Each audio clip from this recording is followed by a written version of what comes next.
Marvel's Spider-Man 2 is around the corner, and the gaming world's excitement appears to be at an all-time high.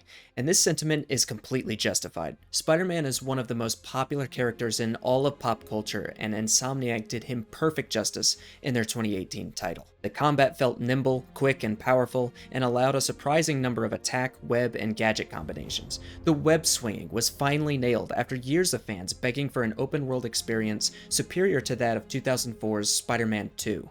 Graphical fidelity was off the charts, the voice acting was sublime, particularly by Yuri Lowenthal, and the story was a true, heartfelt Spider-Man narrative that hit all the right notes. For such an exceptional standard set by the first game, the expectations for its sequel are certainly high. Since its announcement, we had to feed off of one teaser trailer and one particularly ingrained image for almost 2 years. Now, with a little more than some short trailers and a demo more in marketing, Spider-Man 2 is debatably the most hotly anticipated game of this year outside of Starfield. Surrounded by a plethora of Game of the Year titles in 2023, competition for attention is stiff for Insomniac's next big game. Yet, if it manages to meet or exceed those expectations by general consensus, would that not be one of the greatest gaming victories of the year? And could it crown Spider-Man 2 as the greatest comic book video game of all time? The core of the excitement around PlayStation's next big exclusive is the story, and a much darker story this time around at that. Darker narratives imply a few things that raise the stakes. Characters often have more skin in the game, and their relationships with each other are more on edge. This couldn't be truer with the inclusion of Harry Osborn, who likely utilized the Venom symbiote to survive or heal from the same genetic disease that killed his mother, as well as Venom himself, or themselves, and of course Peter's own use of the Venom suit. The frequent migration of the Venom symbiote is likely to stir the pot, especially considering how aggressive all its hosts become. To what degree will this strain Peter and Harry's friendship? Will their bond, or the deterioration of, affect Peter's relationship with Miles? What will happen between Peter and Mary Jane when he dons the black suit?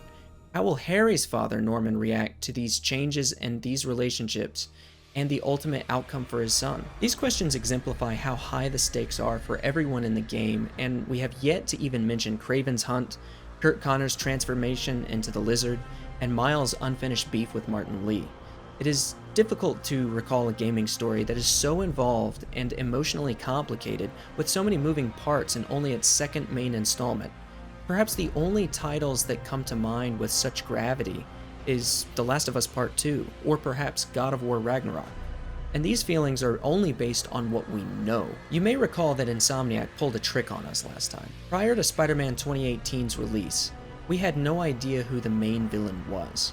We were led to believe it was Mr. Negative in the marketing, and the involvement of Electro, Rhino, Vulture, and Scorpion weren't revealed until unusually close to its release date. But, lo and behold, not long into the main quest is Otto Octavius revealed. Could Insomniac set us up to experience a similar moment in Spider-Man 2? Perhaps it won't be presented in the same way, or anywhere near as early, but it's possible a secret villain, or maybe a friend, who is central to the plot awaits us. Is this Norman's transformation into Green Goblin? Is the Carnage symbiote and Cletus Cassidy also present, alongside Venom? We are led to believe Harry Osborn is our Venom, but will Eddie Brock finally make an appearance? What about this universe's version of Gwen Stacy? To what degree might she be involved? It's quite fun to consider who might this game's version of Doc Ock be. There is plenty of room for additional main characters because it seems there are some missing threads between what we know of Kraven, Venom, and Lizard. That being said about the main quest, I think we have a lot to look forward to in the side content. It appears that many of these quests will focus on individual villains, like Wraith and Mysterio, to a degree of weight commensurate with that of the main quest. In other words, these stories and battles will be as involved and as explosive as the main quest, yet obviously shorter since they are focused on only one villain, and there is no tie-in to the main story. This excites me in particular because there are a number of villains who I want to see an Insomniac's version of in the limelight for more than a couple of minutes. Namely, Mysterio, and if we're lucky, Sandman, maybe Chameleon, and perhaps a return of Black Cat and a character like Scorpion. I hope that these are deep dives into individual characters who the players can interact with for an extended period. Speaking of focus on villains, let's talk about the possibility of playing as Venom. Not since 2005's Ultimate Spider-Man have we had the luxury of controlling the symbiote baddie in a Spider-Man game.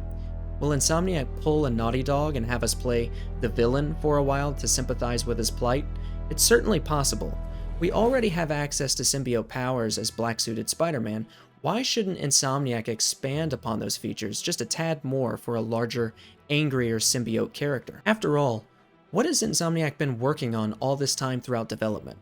The game is rumored to have a 20-hour story with a 35-hour 100% completion time. Many fans will claim this is too short for a sequel that has been in development for several years, but perhaps it's not the quantity they should keep their eye on, but rather the quality. If Insomniac has all this time and a well-established foundation in 2018's Spider-Man to build upon, yet they do not expand on the length of the story or time to complete, then all their efforts have certainly been devoted to the story, new features, and quality of life improvements. These will range from doubling in map size that now includes Brooklyn and Queens, to the wide array of new moves and powers for both Peter and Miles, as well as new traversal mechanics like gliding with the web wings, slingshotting, and the loop-de-loop move. Both of the main narrative and the side quests will have an enhanced focus, as discussed before too, so this 20 to 35 hour ride we're about to take is gonna be a doozy. This won't be your run-of-the-mill third-person action game. However, I'm still not convinced that all these features equal Insomniac's investment. A playable Venom, while not guaranteed, is certainly on the cards and would definitely bump Spider-Man 2 up a few notches in the Game of the Year hunt. But what about becoming the best comic book video game of all time? Would all of these gameplay features with an emotionally gut-punching narrative, chock full of vibrant characters and many complex and evolving motivations, alongside a playable Peter in both classic and symbiote forms, a playable Miles Morales, and perhaps a playable Venom with an unknown host not crown itself as the best ever made? Who is the competition? In the past, we've had a few X-Men titles, Marvel Ultimate Alliance, several linear Spider-Man titles, Injustice, and more that were wonderful.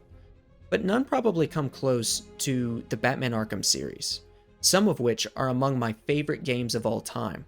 No superhero title has nailed an atmosphere as well as Batman Arkham Asylum. And Arkham City arranged a more complex plot in a larger open world than its predecessor and performed fantastically. It is likely the best of the Arkham games, although I understand it is up for debate. However, my problem with the Arkham games was that they so rarely became personal for Bruce or truly explored why Bruce chooses the mission he fights, other than in parts of Arkham Knight and Origins. For the vast majority of those games, the story is merely chronicling a logistical progression of events as opposed to an emotional one. It's always like, okay, I'm Batman, now I have to solve this problem. And after I figured that one out, I have to go solve another problem with the information I obtained from the first, and so on and so forth.